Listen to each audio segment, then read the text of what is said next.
China's growing influence in America. That's the topic of today's Bold and Blunt. And I'm your host, Cheryl Chumley, giving you a Christian conservative look at today's news, politics, culture, and events. China's Belt and Road Initiative, also called in China the One Belt, One Road Initiative.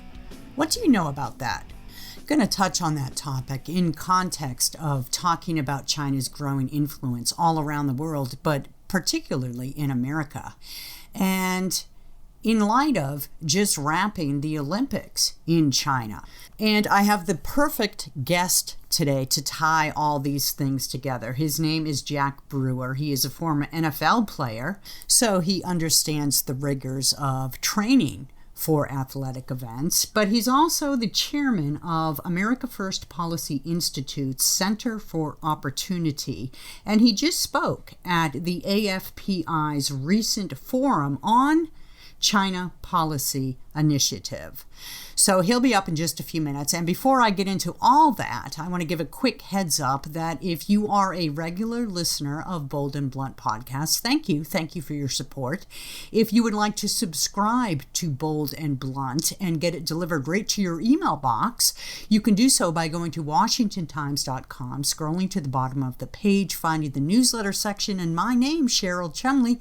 Sign up for my 3 times a week newsletter. It comes out Monday, Wednesday, and Friday, contains all my commentaries that I write all week long at the Washington Times, as well as my twice weekly Bold and Blunt podcasts that come out on Tuesdays and Thursdays. Or you can go to edify.app/podcasts and check out Bold and Blunt there. That is the place to go for all your faith-based podcasts. And I'm happy to say that Bold and Blunt is part of its regular lineup. And I want to give you one more quick notification. My next book, called Lockdown, The Socialist Plan to Take Away Your Freedom, is available for pre-order right now on Amazon and at all the other places where you can purchase books. But honestly, I like the idea of using Amazon to advance a conservative message, right?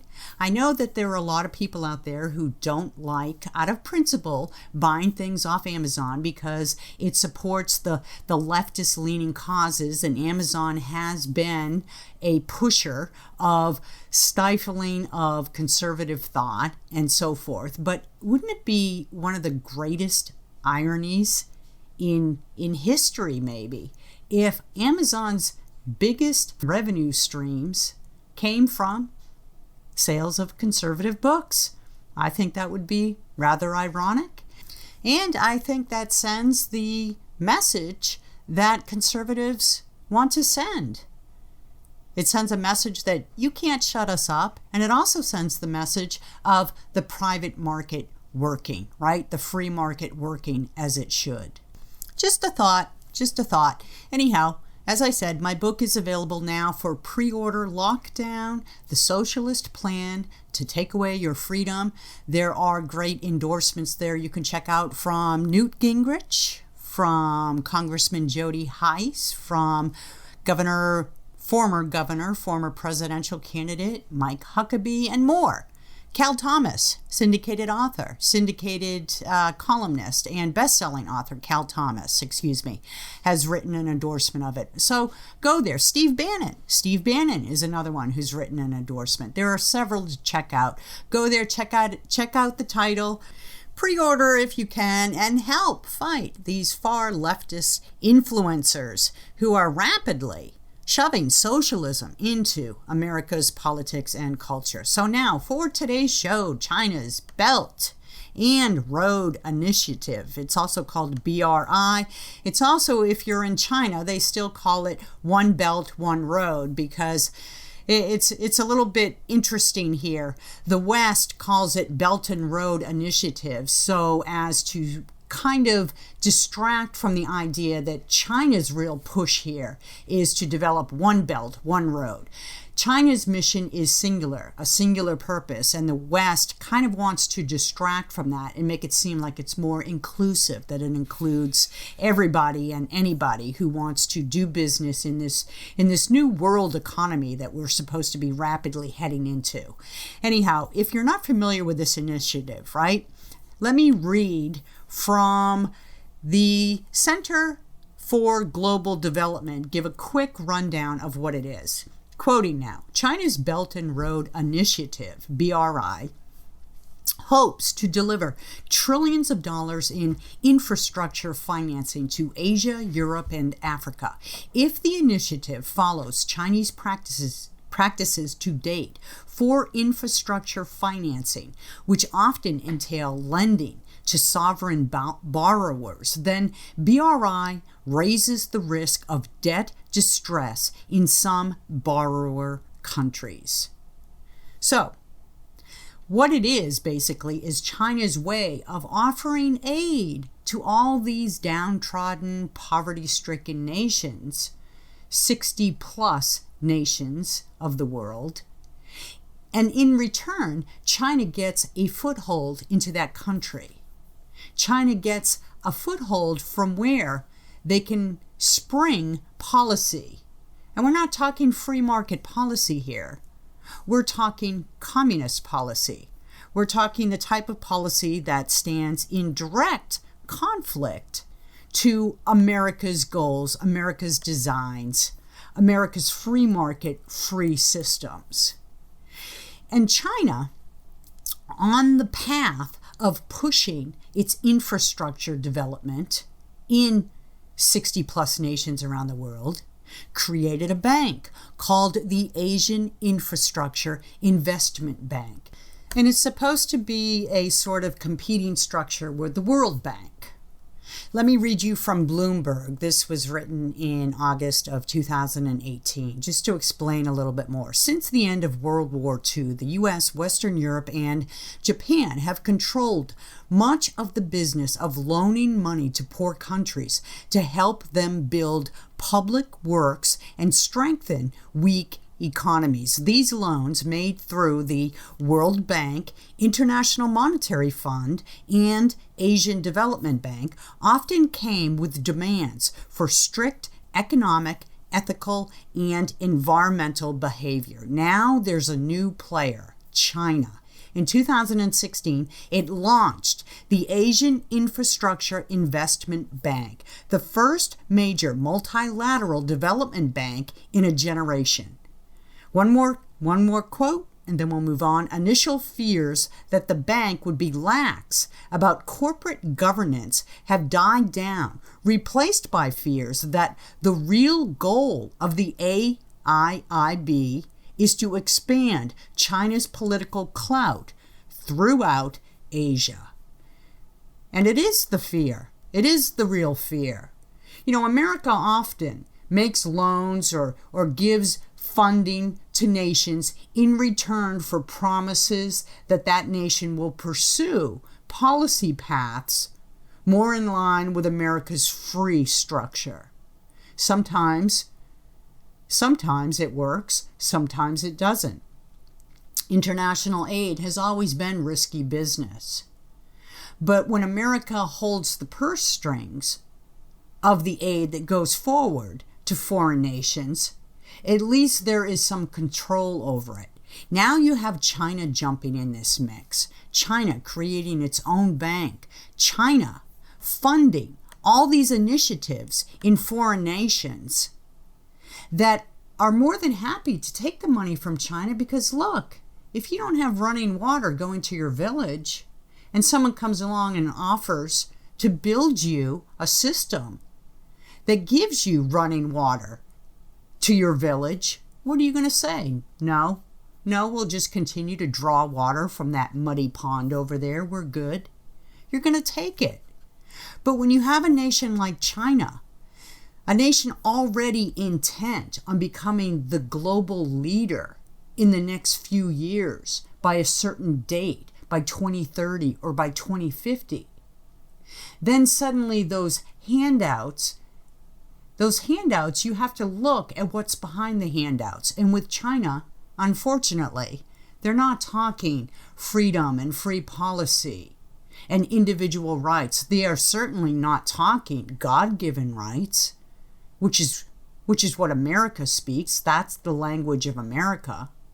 No, they're talking get the foot in the door and then clamp down on individual rights. They're talking about expanding their surveillance state. And it's interesting because in this bank, China holds controlling interest, right, with 26.5% of the interest, of the voting power. The other nations that hold the greatest voting power, Australia has 3.45% interest, voting power. I'm reading right from the AIIB.org website, the Asian Infrastructure Investment Bank website itself. So China has the most. India has the second most at 7.59% voting. Korea has 3.5% voting. Let's see what else here. Guess who has, after India, the third most interest, the third most voting interest in this bank? Russia, 5.97% voting interest. America, of course, isn't involved in this, right? You have Turkey at 2.49%. Every other nation has pretty much 1% or below. So the biggest players here, China, has controlling interest, followed by India, followed by Russia, followed by Australia. Well, where do you think this is going to lead? This certainly isn't a way of spreading freedom. It's certainly not a way of spreading the good news, the good politics, the good governance of China around the world. What happens when these nations that China loans money to, or what happens to these nations where China reaches out to develop infrastructure in, based on funding that doesn't have to be repaid, and in part based on loans to those countries? What happens when these countries can't repay? Well, here comes friendly China to take over the system, right? That's how China gains footholds in nations. And sad to say, it's happening in America. China already owns too much property in America. China already owns too many systems in America. Just look at the NBA. Look at Nancy Pelosi when she tells athletes who just went to China to play in the Olympics to quiet down, to do the smart thing and quiet down. Do not offend the Chinese handlers. Do not offend the Chinese government. Since when does America bow down to communist demands? Since when do Americans have to stifle their own free speech simply because communists want them to? Yes, the Olympics were in China. Should they have been? I don't think so, but it's too late for that. Still, it's one thing to hold the Olympics in China. It's another thing to be Nancy Pelosi in America and tell the athletes who are Americans going to China to shut up, to don't say anything that will be seen as offensive by the communist regime. And that's how China slowly and rapidly gains steam, gains influence, ultimately gaining control around the world. And here to talk a little bit more about China's growing influence in America, around the world, and why we should care, is Jack Brewer, former NFL player, Chairman, America First Policy Institute Center for Opportunity, and here to talk about China. Thank you, Jack. It's great to have you on Bold and Blunt. Thanks for having me again. So you caught my attention because I was watching online an America First Policy Institute gathering on China Policy Initiative. And you were speaking, and I wonder if you can just sort of run down what this new China Policy Initiative is. Well, it's really an initiative to educate America and let them better understand many of the challenges that China brings to us here in the U.S. As Americans, we embrace people from everywhere, but the Chinese government itself, not the people, have really entrenched into their culture this anti-American spirit, and they're doing things that, in our opinion, are really jeopardizing the spirit and the souls of our children. And so when you look at some of the human rights issues that they face there and the way that they religiously persecute so many millions of people, and just what they stand for for us as Americans to not take the same hard stance that we would take against any government, against any land that is putting people through so much persecution. It's just not right. And, from the way that China really teaches their people and tries to influence their people to do things that are not very positive for us here and for countries all over the West. We just feel like it's time for us to start educating the American public so that we can understand when our policies are being passed at the highest level to benefit China and not to hold them accountable. We hope that the American people are standing up to that. And yet we are participating in the Olympics. And do you think that America, I know we took that stance and pulled certain high-ranking officials from attending the Olympics in China, but do you think America should be participating in the Olympics at all? As an athlete, yes, I never want to see our Olympians who have worked so hard, and many of them will only get one chance to participate in the Olympics, and some of them have worked their entire lives, and so I would never want to take that opportunity away from our hard-working kids. I do think it's a time for us to take a hard stand, and I think you can do that while your athletes are there. I don't think that would really help the situation by not sending our athletes, but I think the message from our government, the message from our people, and in many ways the message from our athletes that are there should be a hardline message. We should not kind of bow down to the Chinese regime as Speaker Pelosi and many politicians have suggested. I think that is wrong. I think that if they were here in the United States and human rights issues were being violated at this extreme, athletes would be taking a stand, and those same politicians would be encouraging them to do so. But when you have a government and a people that have grown to have so much global power at this point, for us to not be realistic about the threat that they bring is just not right. And I made a comment, and I was very passionate about it at our event, and I think many people forget is that the Chinese, whether it's through TikTok or other companies that they try to acquire that can get access to America, they don't have, and when I say they, I'm talking about the government. I want to be clear, not the people. Right. The government in China does not mind brainwashing our children. They're not going to protect the interest of our kids. And so when you have companies like TikTok that are Chinese companies ran here, I mean, that's their treasure. Their treasure because they know what they're doing to our children. And if you see what's going on these social media platforms, many that are owned by Americans, but TikTok in particular, it's a little different. Now it's exposing children to things that they should never see. You see how little girls are showing their bodies, and everything is sexualized, and it's really getting to the spirit of our children, in the souls of our kids, and it's making a devastating impact on our culture, on our society. America is becoming in a lot of ways lawless.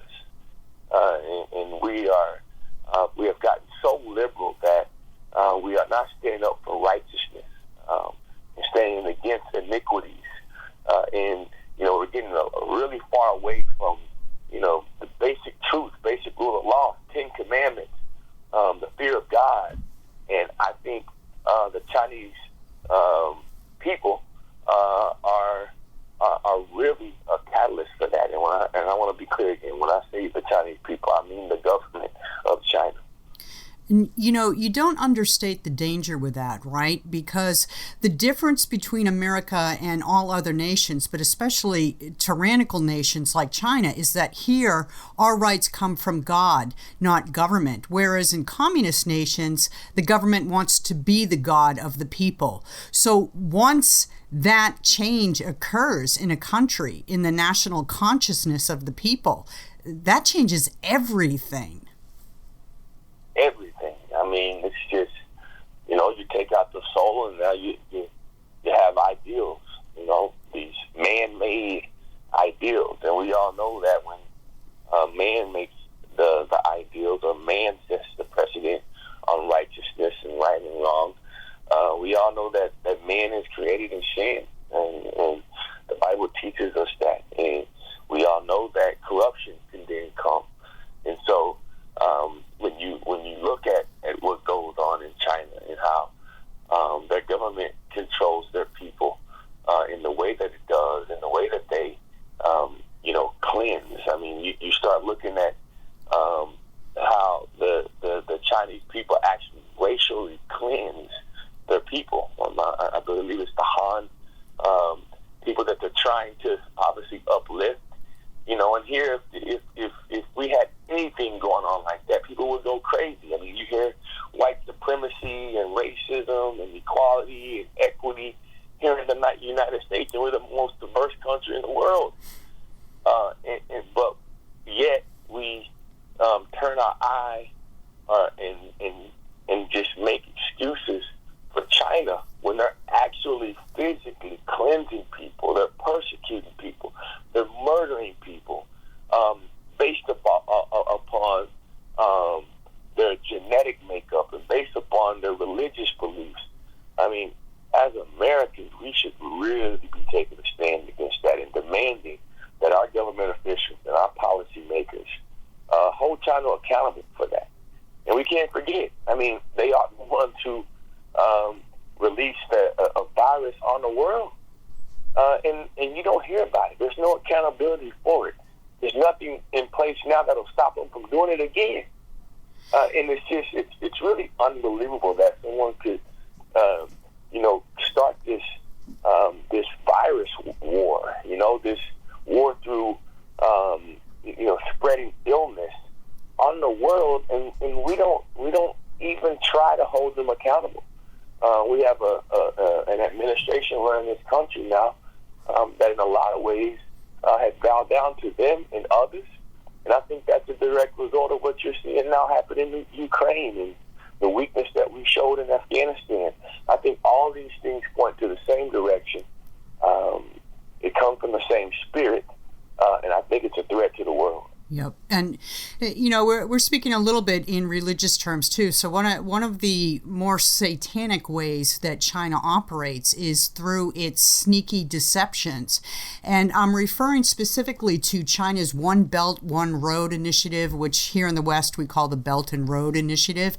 But it allows China to enter under guise of providing necessary infrastructure and poverty eradication programs into, I think it's like 60 nations around the world, which grows China's influence. And I'm glad that America First Policy Institute is taking on programs like this head on, but it's too few and far between, especially under this administration. Yes, it is. And I mean, spiritually, it's dangerous. I've done a lot of work in particularly in Malawi, where I've watched the Chinese government come in, and this is a Christian nation in Africa that's extremely poor, that's landlocked, and in a lot of ways desperate. And so to see what the Chinese have done, and you can just see how their influence is growing and how they, have built roads and bridges and even government buildings and wired them. And, they really control all of or if they don't control it, they have access to most of the information that's flowing through that country. It's concerning, especially when you're doing that, with that satanic spirit, with that antichrist spirit. It really is alarming to see. And then when you read scripture and the Bible warns us of these times, of the antichrist, and for us to be bowing down to the antichrist at the highest levels of our government should concern us all, concern all believers, should concern all Americans who live in a country that was founded under God, that was founded by Christians trying to escape a place where they could find religious freedom. That's what this land represents to me. We are that beacon of hope. We are that light. And so for that light to continue to shine, we have to stand up for it. Right? We can't hide it anymore. We have to take that lampstand out and let the world see it. And that means standing against China, not just the Chinese people or the Chinese government, but also globally. Like, we need to help be a voice for these small, underserved countries so that we can bring some balance when it comes to human rights and some accountability to China as they spread throughout the world with their ideals. Last question, Jack, and just looking around at the realities of where we stand right now, the growing secularization of America, the growing influence of China around the world, and, you look at the corporate world in America partnering willingly with China and silencing any criticisms against China. Do you see hope for America in terms of remaining the leader on the world stage? Is it inevitable, like many of our politicians think, that China is going to rule the world? Well, if we keep, I will say, politicians in office that have the current mind state of our executive branch, we all see what's happening. It's not realistic that we can continue to keep our standing, keep our ideals. I mean, all those are changing before our eyes, even in our own country. Right? We're having conversations and seeing things in our society and having laws and rules that 20, 30 years ago the society would not have accepted and would have never thought was impossible. And so if we can't control those things in our own country, of course we're going to give up our power. And that power that I'm talking about is not a power to control, but it's a power to show love and bring balance and bring understanding and keep God at the forefront of the world. That is what our duty is as Americans. And so if we don't change at the highest level, yes, we can lose that. But I think the last administration, the Trump administration, and its policies showed us that we could continue to grow. We could continue to be that beacon of hope for the world as our economy grew and things flourished. But all of a sudden, in a little over a year, everything has changed. And I don't care if you're right, left, Democrat, Republican, I don't care what your political views are. No one can deny that. You would never have been able to tell anyone 2 years ago or 3 years ago that we would be seeing, the largest inflation in our nation in 40 years. I mean, no one would ever imagine that with the type of economy we had built. So all of those things are realities. And so, but there also should be a call to action around it, because we do have time to stop it. We do have time to do something about it. But that's going to start at the voting booth. But more importantly, that's going to start with holding our politicians that are elected accountable. Yep, through Christ all things are possible, and America does have to keep its status as the light on the hill. Otherwise, the world grows dark very quickly. Jack Brewer, I want to thank you once again for being on Bold and Blunt. Love the chat. Thank you so much. God bless you. God bless. God bless. Think about that phrase. Think about how freely we say that in America, right? I mean, we say that all the time. God bless. God bless you. God bless you and yours. Sometimes people even say it without even really thinking on the meaning. Sometimes they just say it because they're Christians and that's the way they've been raised to say goodbye or see you later or how's it going? God bless. But you know what?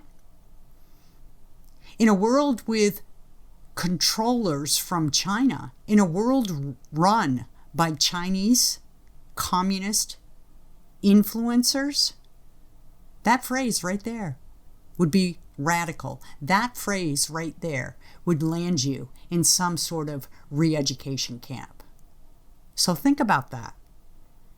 That's where China is leading, and America needs to realize the dangers and realize the solution to rolling back communist influence in America and even around the world is to keep God at the helm, so government stays in its rightful role of public servant. Whether here or China, it's public service that you want your government known for, not tyranny, not public rule. Thank you for listening. Don't forget, if you like Bold and Blunt, subscribe at WashingtonTimes.com. Subscribe to my newsletter 3 times a week, and you will also get Bold and Blunt delivered right to your email box, or go to edify.app/podcasts, the place for all your faith-based podcasts. And one more quick reminder: pre-order Lockdown, the Socialist plan to take away your freedom, and find out the behind-scenes goings-on with all this coronavirus crazy that you've been suffering under the hands of tyrannical governments, including some of these Democrats in America. Pre-order now. I sure would appreciate it. Thank you once again for listening. Tune in next time. And don't forget, stay blunt, stay bold.